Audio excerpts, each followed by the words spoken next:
제가 의식에 대한 부분을 네. 다른 사람에게 설명해 줄 만큼 캠프가 안 돼서. 아, 그렇죠. 사실 인지하고 의도인지 책임인지 요거를 조금 더 깊이 영상을 일단 제가 주소를 줄게요. 올려놓을 테니까 그거 일단 자세히 보시고요. 핵심만 제가 정리해드리면 사실인지는 이 세상을 살면서 실수가 없게 사는 거. 실수를 많이 하면 할수록 어때요? 나는 나대로 힘들고 다른 사람과의 관계에서 실수하면 그 사람도 힘들고 나도 힘들고 그잖아요. 민폐 끼치는 거죠. 그럼 실수를 없게 하는 게 어떤 게 실수를 없애줄까요? 팩트인지입니다. 사실을 보는 사람은 실수가 생기질 않아요. 원래요. 잘 못 보니까. 사실이라는 것은 단순한 사실에부터 복합적인 사실, 인과관계의 사실까지를 다 보는 걸 말하잖아요. 그래서 팩트인지라고 하죠. 요즘에 뉴스에서 팩트체크라고 많이 하잖아요. 그게 바로 사실인지예요. 팩트 폭력도 있어. 그러네. 두 번째는 의도인지인데 이 팩트하고 이제 의도는 좀 달라요. 팩트는 정말 이 세상의 법칙과 원리에 의해서 진행되는 사실이라면 의도는 그 사람의 마음속을 읽는 거잖아요. 그러니까 이거는 이제 사람과 관련된 거예요. 자연은 의도가 없어요.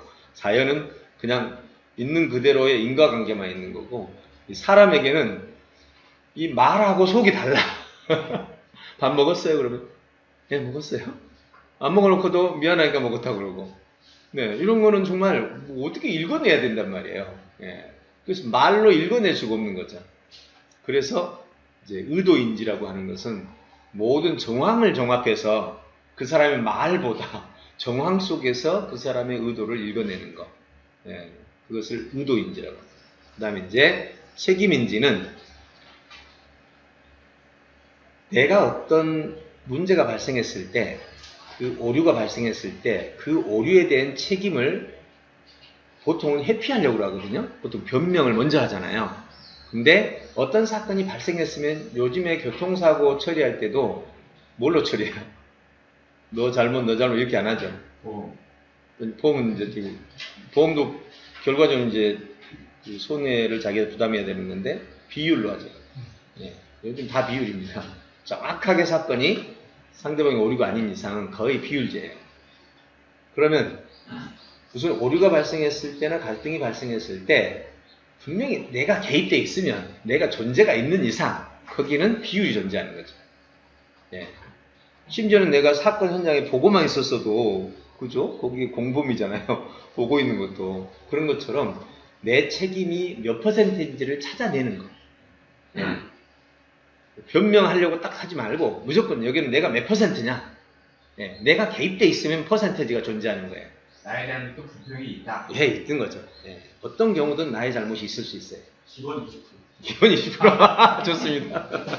그렇게 해서 잘못을 인지하고 그걸 근거를 제시할 줄 아는 거. 이게 책임인지예요.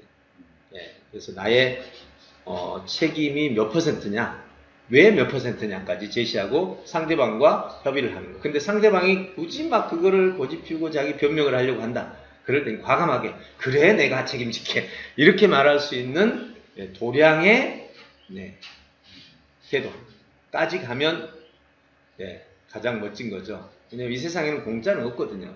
내가 여기서 손해본 것 같지만 결국에는 그 사람을 얻어요. 더 큰 건 없거든요.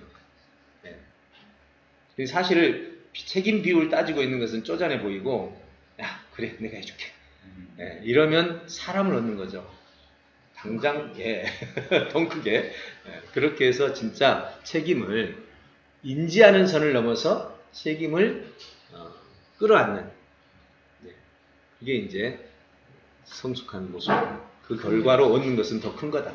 근데 그러다 보면 단기 실제는 손실이 더 단기는 손실이 있죠. 물론 이제 이 상황에서는 내가 이 단기 손실을 질 수 있는가 없는가를 판단해야 돼. 이게 팩트 체크예요.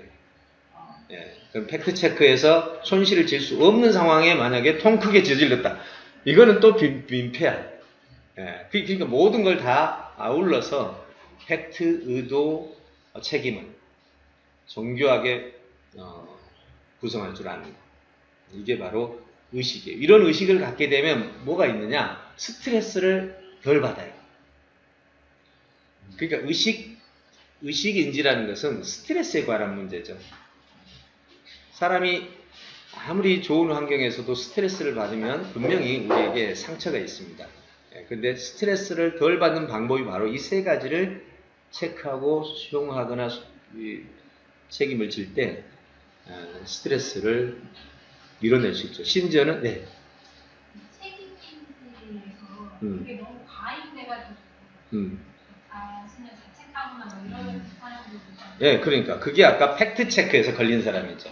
팩트 체크를 못하니까 그 책임을 인지해서 내가 책임을 지겠다고 했는데 팩트에서 그 책임을 질 수 있는 역량이 안 돼.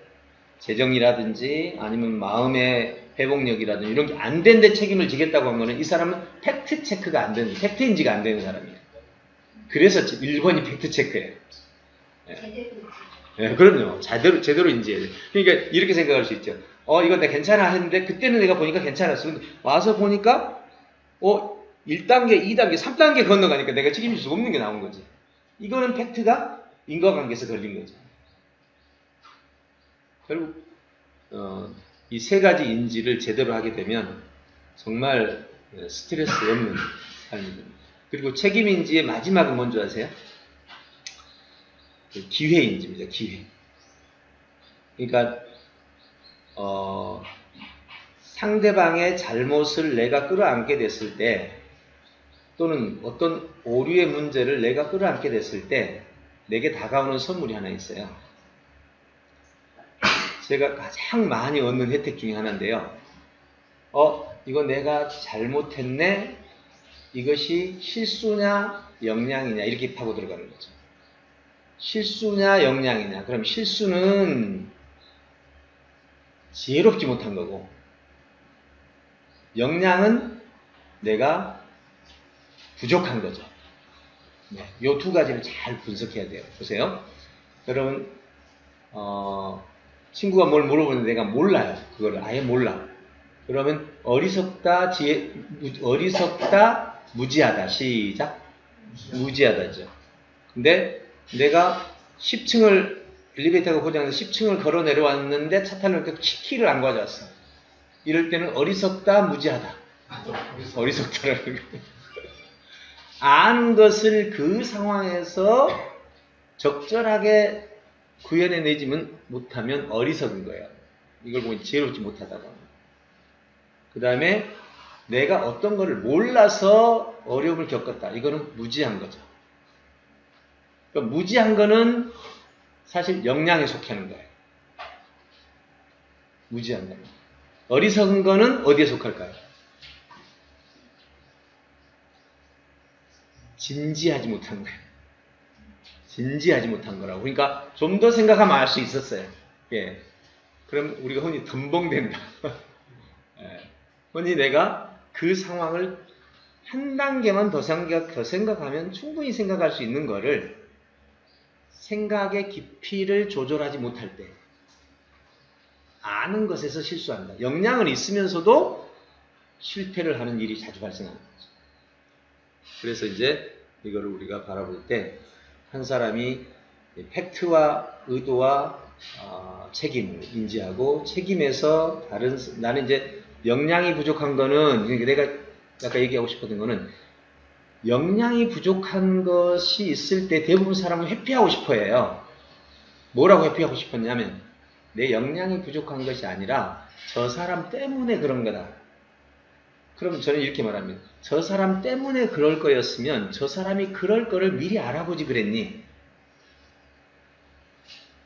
제가 우리 스태프들하고 일하면서 또는 같은 관계된 사람 일할 때 스텝이 뭔가를 놓쳤어. 그래서 일이 잘못됐어. 그럼 저는 이렇게 생각을 1번. 저 스텝이 일할 때 미리 이걸 챙겨줄 걸. 두 번째.